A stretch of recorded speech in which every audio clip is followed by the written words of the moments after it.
পুরানো যে ফ্যাসিবাদী কাঠামো ছিল সেই ফ্যাসিবাদী কাঠামোর ছাপ আমরা বরিশাল বিশ্ববিদ্যালয়ের প্রত্যেকটা কাঠামোতে দেখতে পাই। বিসি বদরুজ্জামান ভূঁইয়া ছিলেন, তিনি ডাইরেক্টলি আমাদের ছাত্র আন্দোলনে অসহযোগিতা করা এবং ফ্যাসিবাদী এর দোষর হিসেবে প্রমাণিত হওয়ায় আমরা তাকে একটি আন্দোলনের মাধ্যমে, নৈতিক আন্দোলনের মাধ্যমে তাকে আমরা পতন ঘটাই।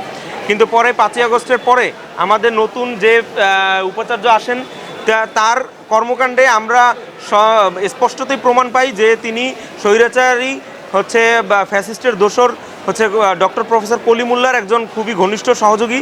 এবং তার প্রেক্ষিতে আমাদের বরিশাল বিশ্ববিদ্যালয়ে যে নতুন রেজিস্ট্রার নিয়োগ হন এবং রেজিস্ট্রার মনিরুল ইসলাম, তার সাথে আমরা এই ভিসির একই সাথে দুইজনের দ্বৈত কর্মকাণ্ডে বরিশাল বিশ্ববিদ্যালয়ে পুরানো যে ফ্যাসিবাদী কাঠামো ছিল সেই ফ্যাসিবাদী কাঠামোর ছাপ আমরা বরিশাল বিশ্ববিদ্যালয়ের প্রত্যেকটা কাঠামোতে দেখতে পাই। এবং শিক্ষার্থীদের ম্যান্ডেটবিহীন বিভিন্ন কমিটি এবং শিক্ষার্থীদের শ্রদ্ধাভাজন যেসব শিক্ষক বরিশাল বিশ্ববিদ্যালয়ের সম্মানের সাথে এবং শ্রদ্ধার সাথে তাদের কার্যনির্বাহ করে আসতেছিলেন, সেই শিক্ষকদের অবমাননা করা হয় এবং আনঅফিসিয়াল বিভিন্ন ল্যাঙ্গুয়েজে এবং উপাচার্য এবং রেজিস্ট্রারের দপ্তর থেকে বিভিন্ন লেটার্স, এগুলোর লিক আমরা দেখতে পাই। নতুনত্ব দেখতে চেয়েছি, সেই নতুনত্ব আমরা দেখতে পাইনি।